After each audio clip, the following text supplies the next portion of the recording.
विशेष बातम्या आणि विशेष मुलाखतीकरिता महाराष्ट्रामध्ये लोकप्रिय असलेल्या न्यूज ऑन महाराष्ट्र चॅनलवर पहा आजची ही एक विशेष बातमी.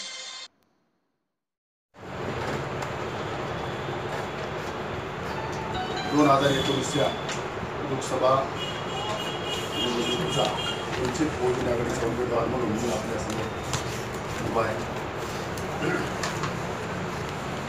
पहिल्यांदा मी तुमच्या सर्वांचं याच्यासाठी स्वागत करतो की ज्या गावामध्ये राहिलो, ज्या गावाचं पाणी मी पिले, ज्या गावाचं अन्न मी खाल्लेलं आहे, अशा गावचा मी रहिवासी आहे. आणि याच मातीमध्ये माझा जरी जन्म झाला असेल पण माझ्या मुलांचा जन्म या मातीमध्ये झाला आहे. तुमच्या सगळ्यांच्या म्हणजे काही ना काही प्रमाणात तुमचा आणि माझं वेगळं नातं आहे.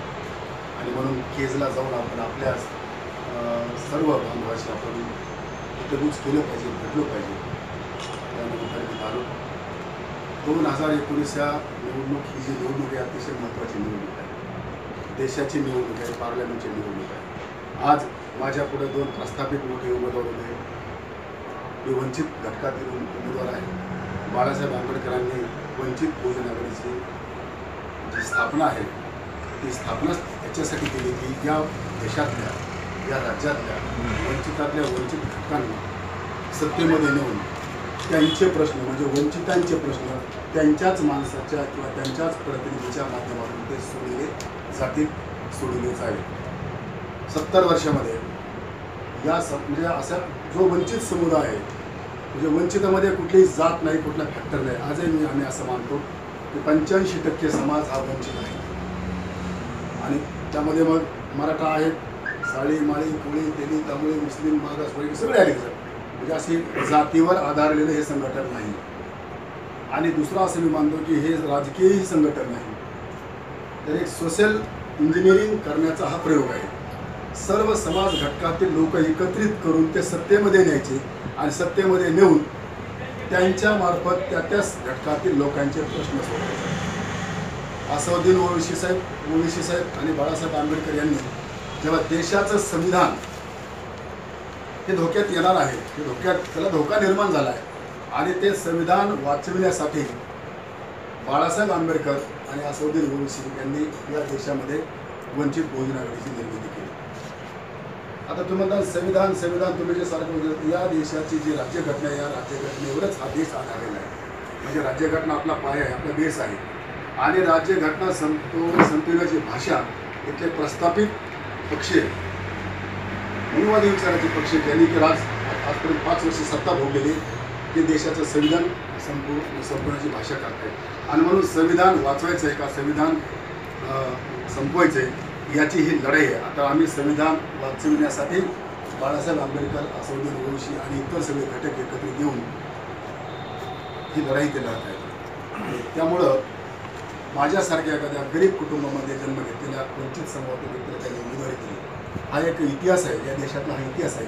नुसती उमेदवारी देऊन ते थांबलेले नाही, ते थांबणार नाही. आता 16 तारखेपर्यंत माझ्या मतदारसंघामध्ये बाळासाहेबाच्या आता परवा 2 सभा आहेत. म्हणजे 7 तारखेला माझ्याजवळ सभा आहे आणि अंबाजोगाईला सभा आहे. त्यानंतर ओवैसी साहेबाची सभा आहे माझ्या मतदारसंघामध्ये, 2 सभा होतील. त्यानंतर दुसऱ्या टप्प्यामध्ये पुन्हा बाळासाहेब येतील. सेकंड फळीतले जे काही लीडर आहेत तेही लीडर माझ्या मतदारसंघात येऊन जास्तीत जास्त मला निवडून आणण्यासाठी, जास्तीत जास्त मताने निवडून आणण्यासाठी संपूर्ण वंचित बहुजन आघाडीचे जे काही माध्यमं आहेत ते माध्यमाला प्रयत्न करत आहेत. म्हणजे मला उमेदवारी दिली आणि मग मला सोडून दिलं असं नाही, तर माझ्या पाठीमागे संपूर्ण ताकद एवढी आहे. आज पूर्ण जिल्ह्याची यंत्रणा जी आहे ती आमचे बळीरामजी सोडणे सांभाळत आहेत. 1ही रुपया मी त्यांना दिलेला नाही, ते माझ्याकडे.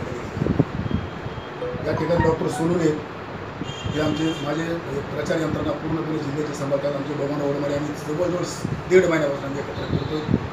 आज नाही म्हणलं तरी आपण 500 ते 600 गावामध्ये माझ्या भेटी झाल्या.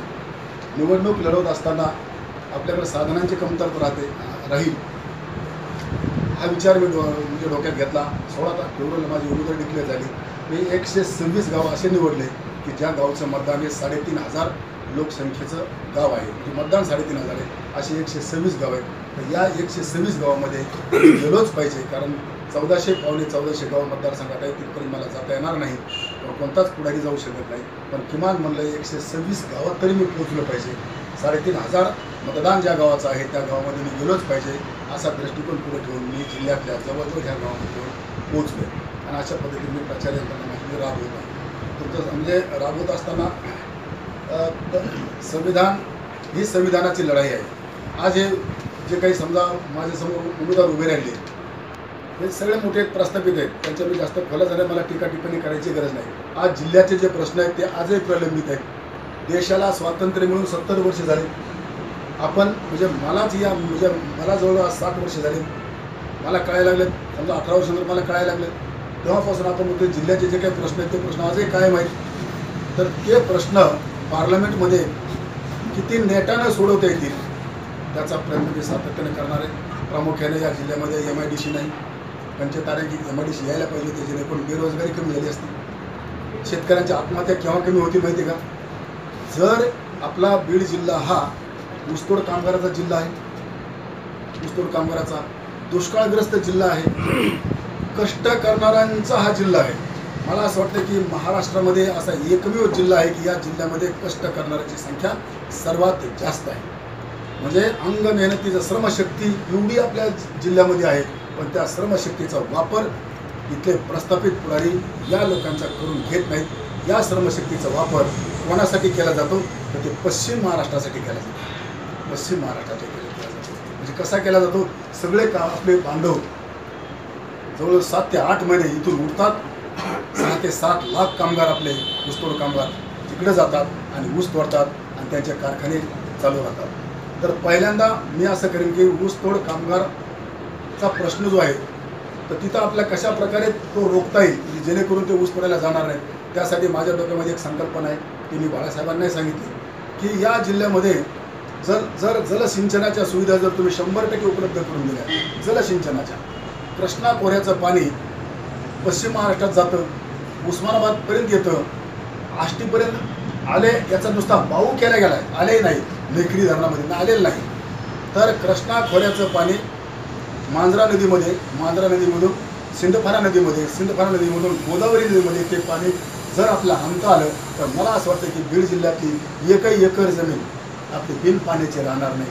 आणि जर समजा जमिनीला जर 24 तास पाणी मिळालं तर आपले ऊसतोड कामगार स्वतःच्या शेतामध्ये ऊस पिकवतील आणि आपला ऊस ते कारखान्याला घालतील जेणेकरून त्यांच्यावर ऊस तोडायला जायची वेळ येणार नाही. म्हणजे असा म्हणजे माझ्या पुढे म्हणजे हा प्लॅन आहे आणि हा प्लॅन लोकसभेमध्ये आम्ही निश्चित पद्धतीने हा प्लॅन आम्ही सक्सेस करू. आता हे भाषण तर नाही म्हणजे भाषण नाही करायचं आपण म्हणजे माझे काही मुद्दे तुम्हाला म्हणायचे. दुसरं असं शैक्षणिक बाबतीमध्ये आपण इतके माग आहोत. आज लातूर पॅटर्न राबतोय, पश्चिम महाराष्ट्र पॅटर्न राबतोय. बीड जिल्ह्यामध्ये शिक्षणाचं म्हणजे शैक्षणिक गुणवत्ताधारक विद्यार्थ्यांची संख्या पण भरपूर आहे.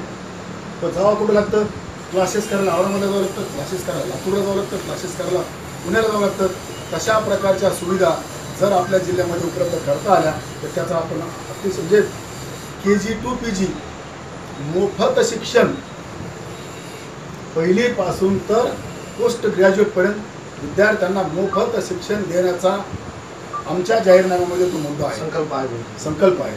म्हणजे KG to PG अशा हे शिक्षण विद्यार्थ्यांना मोफत दिलं जाईल. आज काय होतंय आपले सर्व बांधव ऊस तोडायला तिकडे जातात, मुलं बाहेर फिरतात, त्यांच्यावर देखरेख करायला कुणी राहत नाही. शाळेमध्ये उगा काहीतरी वस्ती शाळा काढल्या कुठं काय केलं काही नाही होऊन नुसतं ती शाळा ज्याला मिळते त्याचं दुकान फक्त चालतंय. मग या दुकानदाऱ्या कशा बंद करता येतील त्यासाठी मोफतच शिक्षण आणि सक्तीचं नुसतं. सर अजून एक विषय की तुमचे इथे जी सभाचं नियोजन आहे किती सभा आहे तुमच्या जिल्ह्यात? आता माझ्या 7 तारखेला 2 सभा आहेत. 7ला एक माजलगाव आणि आंबेगाव. आविशी साहेब येणार आहे. आता आवी साहेब या सभेला नाही कारण आविशी साहेब स्वतः 11 तारखेपर्यंत ते निवडणुकीला उभे आहेत. 11 तारखेला त्यांचं मतदान आहे म्हणजे तिकडं त्यांचं मतदान झाल्यानंतर 12 तारखेनंतर ते निकाल येईल. 12 ते 18च्या दरम्यान माझ्या जिल्ह्यात म्हणजे एक सभा तर त्यांची मिळेल आपल्याला, पण 2 जिल्ह्याची मिळून मिळाली आपल्याला ती कळंबला. पण माझा प्रयत्न असा आहे की ते कळंबच्या ऐवजी मला केजला कशी घेता येईल हा माझा प्रयत्न राहील. पण काही ओवीसी साहेबांची सभा आपल्या जिल्ह्यामध्ये मी आम्हाला मिळेलच कारण 12 ते 18 तारखेपर्यंत 16 तारखेपर्यंत मला वेळ देतील त्यांची सभा आपल्याकडे होईल. सेकंड फळीतले लीडर देखील आपल्याकडे येऊन वंचित बहुजन आघाडीचे काम करतो. आता या माझ्या संपूर्ण टीममध्ये आज आमची वंचित बहुजन आघाडीचे आमचे काम करतो. हे काम करत असताना MIM हा पक्ष माझ्याबरोबर सोबत आहे, गंभीरपणे माझ्याबरोबर उभा आहे. सत्यशोधक बहुजन सेना आमचे जे राजश्री क्षीरसागर आहेत या पट्ट्यामध्ये 5-6 तालुक्यात त्यांचं मोठ्या प्रमाणात काम आहे. ती आहे अजिंक्य चांदणी आहे, त्यानंतर मल्हार सेना हे आपल्याबरोबर काम करते. ही सगळी संपूर्ण यंत्रणा माझ्यावर आज काम करते. त्याच्यानंतर महाराष्ट्र विकास आघाडी जी की अण्णाराव पाटलाची आघाडी, ती आघाडी म्हणजे असं अनेक लोकांचं मिळून हे संघटन आहे. आणि त्या घटकातले त्या पक्षाचे कार्यकर्ते कोणत्याही प्रकारची अपेक्षा न करता ते आज माझ्याबरोबर राहतात, माझ्याबरोबर काम करतात. तो मुलगा माझ्यासमोर उभा आहे, आमचा शरद थोरात, सत्यशोधक बहुजन सेनेचे ते महाराष्ट्राचे अध्यक्ष आहेत. काही कुठल्या म्हणजे तरी कधीही मला असा फोन नाही केला की सर इथं माझी अशी अडचण आहे, माझी तशी अडचण आहे, पण माझ्यावर ते सगळी पद्धतीने काम करतात. कारण त्यांना सगळ्यांना हे माहिती की आहे का अतिशय वंचित घटकातील उमेदवाराला बाळासाहेबांनी उमेदवारी दिलेली आहे. विशेष बातम्या, विशेष मुलाखती पहा फक्त news one Maharashtra. News one Maharashtra चॅनलला जर तुम्ही सबस्क्राईब केलेले नसेल तर आत्ताच सबस्क्राईब करा. News one Maharashtra.